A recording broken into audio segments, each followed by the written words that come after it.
Hello and welcome to the FanFlex podcast. I am your host, Samantha Praviti, and I'm joined, as always, by Mike Triplett, longtime Saints beat reporter whose work you can find on the Action Network and New Orleans Football. Mike, how are you? I guess you got yesterday off. Did you just watch Red Zone?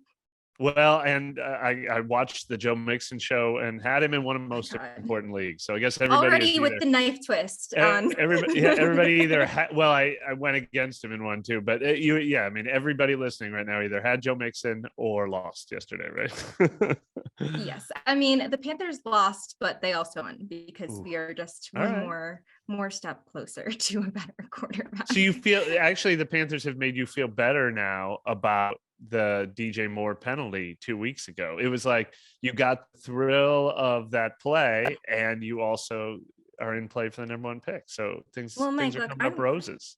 I'm dead inside right now about this team. So that gave me like that glimmer of hope that I actually, my boyfriend said to me that was the most expressionate and upset he's ever seen me get about a game. I mean, I would full on like just on tilt, of course, because I saw the whole thing happen in week 1 with the bad kickers. And yes, it's just a brutal way to lose a game, but in perspective, it's all fine.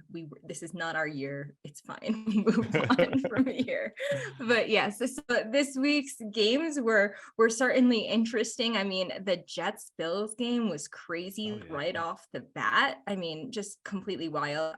Did not call that upset for sure. And there were a number of Mixon popped off for sure, but then there were a number of kind of disappointing fantasy performances. Like last week was just so big, like it was just so high scoring, and I feel like everyone's fantasy team did kind of well, like all the stars kind of showed up, and that wasn't necessarily the case this week. So can't have it every week. I get that. But as far as things happening around the league, let's just kick it off with Odell Beckham. So the fantasy trade deadline has passed. It wasn't nearly as eventful as I maybe had hoped for fantasy purposes. Right. And yes, I'm calling out the Packers for not making moves, but also like the Giants. I mean, there's just a number of teams out there that could potentially make a move for Odell Beckham, especially Packers now are super estimated at receiver. I know we'll talk about that in a second, but do you have any kind of insider info or just thoughts about Odell Beckham going somewhere? Well, I don't know exactly where, except for I think Mike McCarthy I was just scrolling Twitter before we recorded this. I think he like openly talked about how he would fit with the Cowboys or something like that, or what a big fan of his game he is or something like that. And that's a fascinating place where he might land. But obviously Odell would land in a good spot. He's going to have suitors. He's going to want to go a contender. So wherever he goes, it's drum up enthusiasm. So yeah, if people aren't paying attention to, all of a sudden Odell talk heating up, this is the week to go get him on the waiver wire. Jay Glazer of Fox obviously is insider knowledge. He reported, I think, before Sunday's games that Odell is like 100% cleared as of this week or something. So it sounds like we're getting really close to the time when he's going to sign somewhere. And one other interesting name that sort of falls into the same category, I'm regretting now that I didn't pick up Odell in this league, but after the trade deadline, I'm in a sort of a dynasty league. I took over a team that, I'm rebuilding the whole time. There's a 14-team league. I'm not in the top 12 in that 14-team league. And I picked up Calvin Ridley this week. Since Jacksonville made such an investment on him, I thought, well, maybe I'll keep him next year. But I wish I had also picked up Odell, since I'm thinking ahead to next year in that case. Know that Calvin Ridley trade will be very consequential, I think, for Trevor Lawrence's value next year, because they don't really have a number one. I mean, you call Christian Kirk number one, but certainly Calvin Ridley at full strength would be their number one, and that'll be very exciting to watch. We haven't seen him in a while, but he will be back next year. In terms of Beckham, the only bad place, I think, or not ideal place, would maybe the Rams have been sort of rumored as a potential landing spot. I mean, obviously he would know the playbook a little bit better going into it, but the Rams team just looks very bad offensively. So that's probably the only place that I would not love for for him to land. Well, how about Green Bay? Do we want to see him in Green Bay? Because first of all, Romeo Dubs gets hurt there. I don't know who we're going to recommend today on the waiver wire receiver for the Packers, but they need somebody and they missed on the trade deadline. Like, would Odell Beckham go to die there, or would he bring some life back to Green Bay at one? I mean, it's got to be it has to go up from here from the Packers. It's so bad. It's really painful to watch them, and that's another upset that I not predict. So very surprising sort of outcomes there. We alluded to the Panthers quarterback situation being an unmitigated trash fire. Obviously, PJ Walker benched mid-game. He's already been announced as the starter for next week, though. Sam Reynolds has been activated. Baker Mayfield, we did see this week, and he actually looked decent, but it was like, I mean, it was so garbage time at that point. The game was so out of hand. So I don't know if I have any, like, I don't know if I have more faith, less faith, if, you know, Darnold or Baker were the quarterback. It's kind of, how is this night different than any other night to me?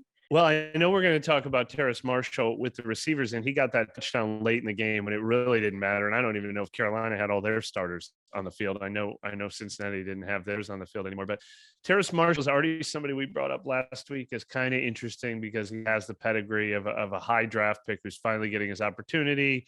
And he delivered on that. It's hard to trust anybody in Carolina's offense. The only thing I would say is Atlanta has given up the most points to receivers all year. They get Atlanta in like 3 nights from now. That game should be pretty ugly.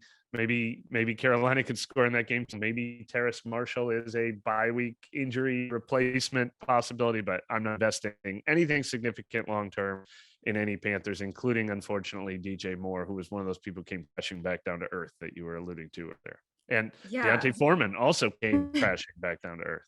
Oh yeah, no, in favor of Raheem Blackbeard, who was elevated from the practice squad this week. I mean, it's kind of a hellscape for fantasy at least, and maybe the Panthers can blow another game with a field goal attempt. But yeah, don't pick up a Panthers kicker. That if we give you advice that we know you can take to the bank, that's our number. I think that should be our number one. Wasn't the kicker was the winner of the Bears kicking contest, which I think, oh my God, just it's so much trauma with kickers. But anyway, moving on, we had some news this morning that Colts head coach Frank Reich has been relieved of his duties. The Colts really struggled that's an understatement yesterday. 3 points yesterday, 9 sacks allowed for a loss of 60 yards. I mean, the team ranks bottom 6 in offensive yards, dead last in offensive points per game, tied for the most turnovers, tied for the most interceptions, have allowed the most sacks per game. So it's been a terrible season. Do you have any thoughts on that, Mike? Well, my thought is, gave me my new favorite term just 90 seconds ago, fantasy hellscape. And here we go. Let's use it again. Fantasy hellscape. I mean, new coach Jeff Saturday. I did not think that was I don't know who he is, honestly. learning on a Monday, but it's funny. There is an old clip of Jeff Saturday with Peyton Manning, like arguing on the sideline, where Jeff Saturday was screaming at Peyton Manning that they need to run the ball more. So I guess if we're going to figure out one thing from a former NFL center with no head coaching or play calling experience, maybe he's going to want to run the ball with Jonathan Taylor. Maybe it'll look like the current Titans offense with Derrick Henry and 5 pass attempts a game. Unfortunately, I don't know if that would help Deion Jackson.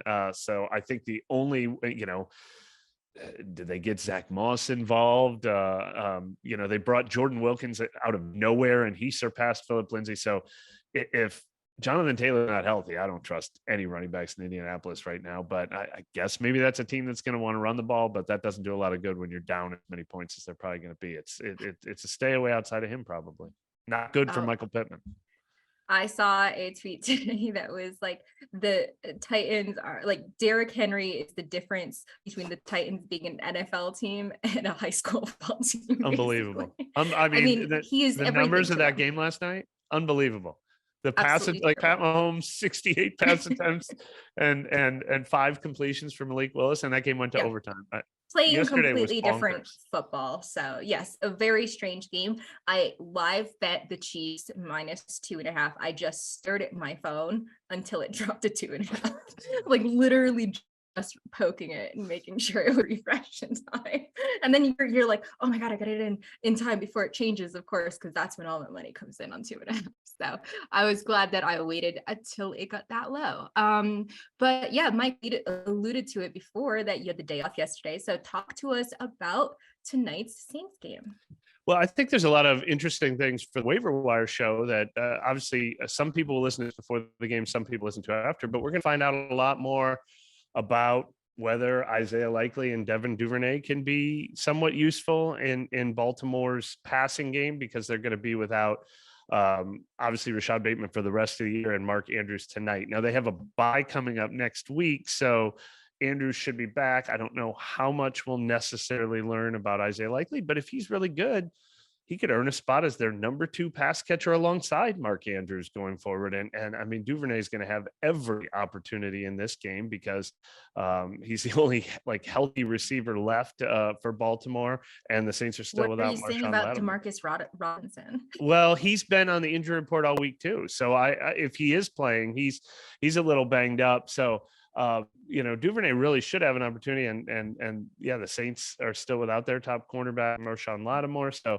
if he doesn't come through tonight, then it's going to be hard to consider him someone to pick up moving forward. And we're going to find out a lot about the Ravens running backs too.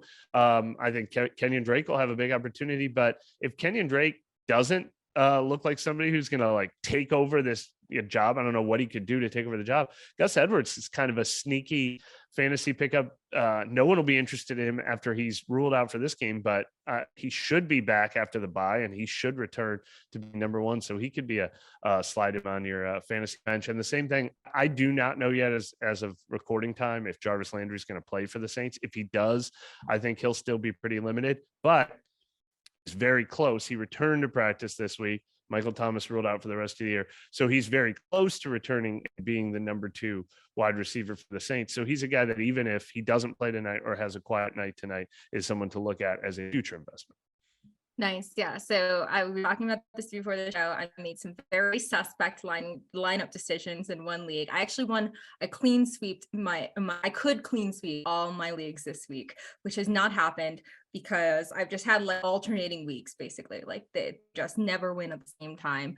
So it came down to some really bad lineup decisions here. And now the long story short is that I need 27 points from Alvin Kamara tonight. So I'm really hoping for a big Kamara game, which just fingers crossed. I might do a hedge bet here, like something against it, just to give me some consolation if he does not get me there. But to your point about Gus Edwards, he is 51% rostered, and I assume that will drop because it's looking like he's not going to play, and then they've got the bye. So I would definitely keep an eye on him because he is the one that I would prefer to have over Kenyon Drake when they're both healthy. And I mean, Drake could easily be a dud in this game. So I have little faith in him. I have more faith in Isaiah Likely and Devin Duvernay because we've actually seen them do it. And Isaiah Likely was actually pretty solid last week with Mark Andrews leaving the game with a shoulder injury. So fingers crossed on him as well. In terms of injuries, we had a lighter week. A lot of Packers guys got banged up in that game. Holy moly. Just offensively, I mean, there were a lot of guys that I know all around, they had a lot of injuries, but Christian Watson got potentially his second concussion in a row, which is definitely very scary. Could mean a longer absence. Romeo Doubs in a walking boot on crutches. I mean, I think they ran out of walking boots at the Packers facility, but high ankle sprain, expected to miss a few weeks, and an already kind of decimated sort of pass catching core. We've got Aaron Jones also got an ankle injury, but is expected to play for week 10. So it wasn't as serious as we maybe feared. And then Evan Ingram had a back injury, but should also be fine for week 10. Did you have any other injuries that you noticed around the league, or no? No, I mean, it just makes me wonder what you're supposed to do with all those Green Bay injuries. Does AJ Dillon become more of a pass catcher, become relevant at all? Does Robert Tonyan become a little more reliable? Do you dare add Sammy Watkins? But I guess it makes Alan Lazard more valuable, but for sure. I don't know who's resting there. All right, I'm going to turn my seat around by investing in Green Bay Packers, right? Yeah, all I know is that I want nothing to do with ayahuasca Aaron on my fantasy team. So I know like there are just, I've been saying that for a while, but there are certainly some people that still have him rostered. And at this point, I have very little faith in him. If he can't light up the Lions, like Crazy. you might just get relegated to CFL. Like, I'm sorry, I don't make the rules, but if you can't take advantage of that matchup, it's just disappointing for sure.